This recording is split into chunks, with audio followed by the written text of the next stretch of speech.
tuyagendayo naye kansoboye ku kanso gye bagambye nti bali mu lukiiko.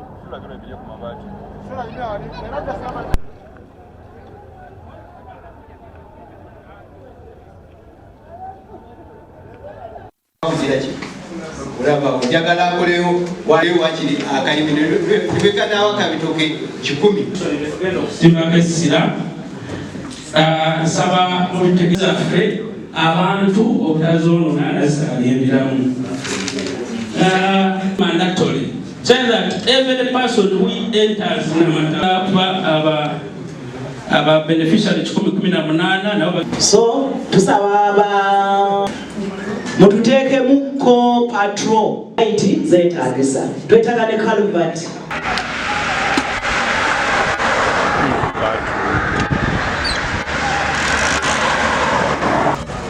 mama gamla yagala kitumuliza mnonya senga sirika walizo kukola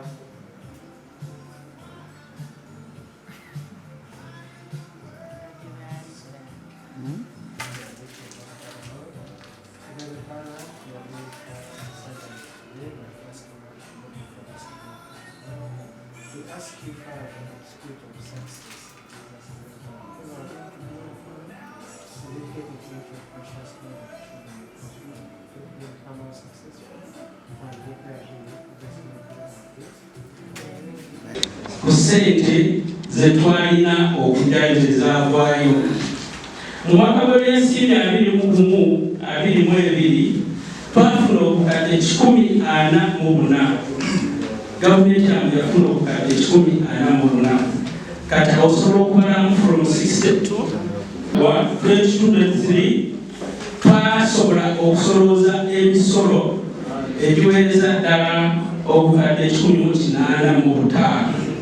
with almost entering 200 million. Then kuno mwaka 2024 budget yaffe ya millions 458.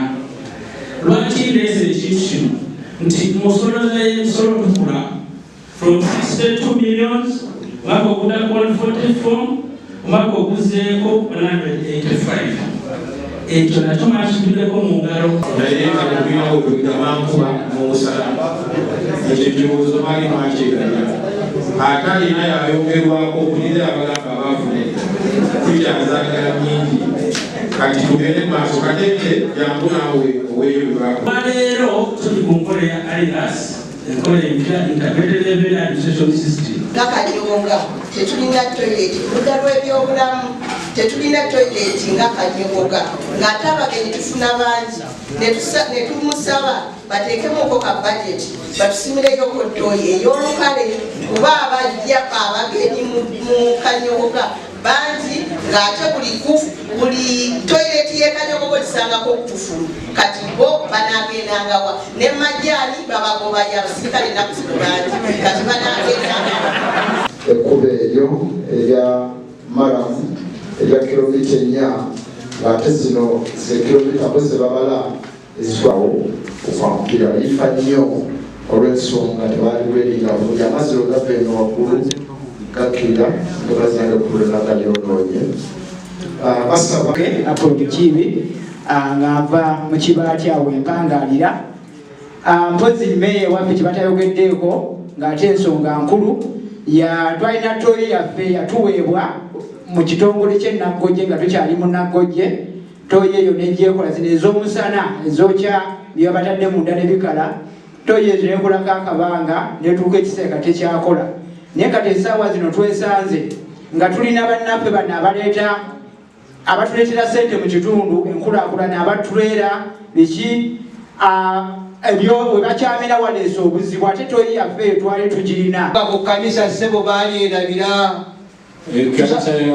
Namataba kanisa St. Peters Namataba tuzimba ssebo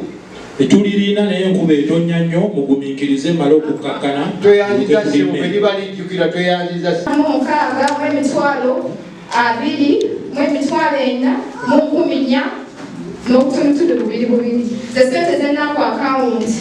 zegenda okugaba kweno second phase eyanamagunga kwati ala bangi ekirala kye baŋŋambye nti basabe town clerk owandikira yulura oluguudo lwa Kayanja lubatawaanya nnyo ebinnya bingi ekyo nakyo security light tuli bubi nnyo bitunuulidde nga tugenda kubiteekamu mu bajeti yaffe era tubikoleko lwaffe enkola yaffe mu Namataba tukwatako kimu ku kimu. Omulundi guno twagala tukole enguudo zaffe nga nnungi n'ensonga endala gye tugenda okukwatako mu bajeti yaffe tugenda kuzimba ekitebe kyaffe ekya Namataba Town Council wamu n'eddwaliro abantu lye babadde bayayaalira ennyo erituusibwako abantu baffe ebyobulamu. Mu Namataba Town Council bamubadde muyitawo ku makulu gonna temukyamulaba ngezezzaako muyoolabo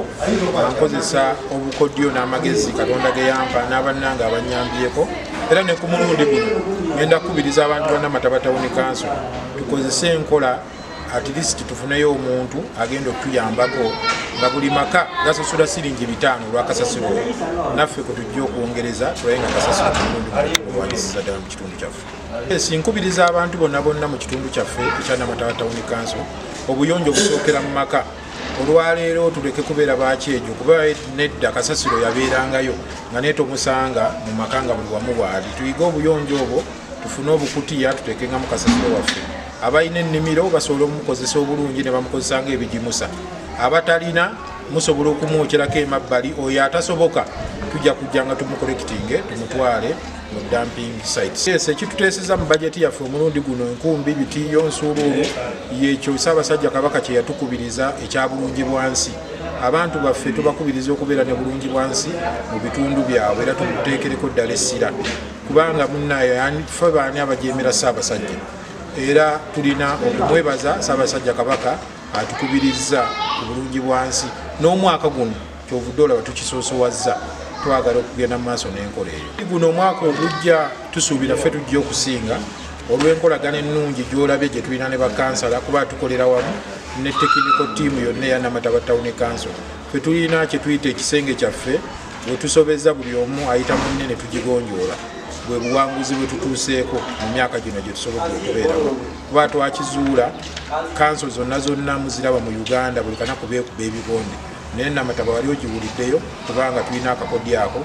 ye wiponi yaffe esookerako ddala ey'okweterereza awaka. Tugenda kubeerako ne bulungi bwansi ku makubo gaffe ku nzizi n'ewaka tugenda kutuuka abantu tutandika bayigiririza ddala nti bennyini be balina okusooka okubeera ekyokulabirako. Edda ennyo nga ffe tetunnakula twagendanga ku nzizi ne tuzikolako bulungi bwansi kati ne wano China wensuza abantu bange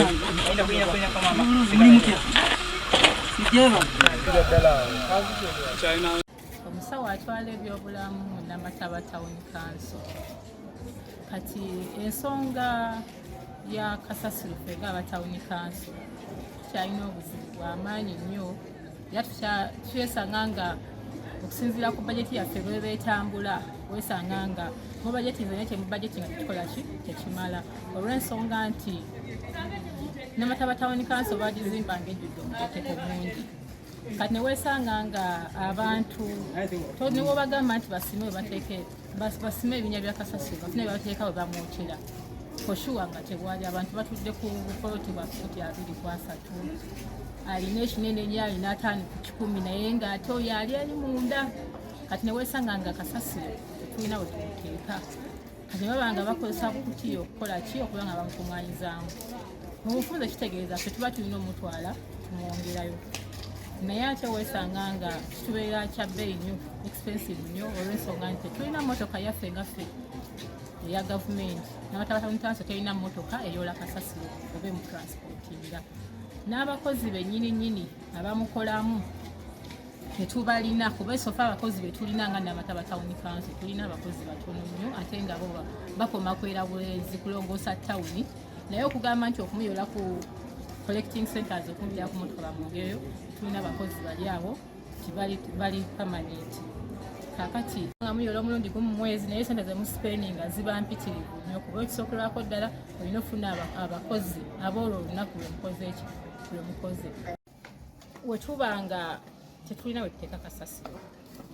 kitegeeza asigala mu ffe ffennyini niwe tuba tukoze ki tumugjeewo era weesala nga kyenkana ali asigadde mu ffe ffennyini katubanga abagamba nti obulwadde twagala mukole ki tusigale mu ffe ekitali kyeyagalire kuba tetulina akafo ke tulina ate kyenkana era akafo omuntu keyandibadde nti kebatuwa nti akafo katuyambako yafaayo n'agamba nti mbawadde waneeri it is within the town council naye ate ngaoba weegendereza locality yaako waliwo households nyingi nnyo ekitali kirungi nnyo kiyinza kuleeta ndwadde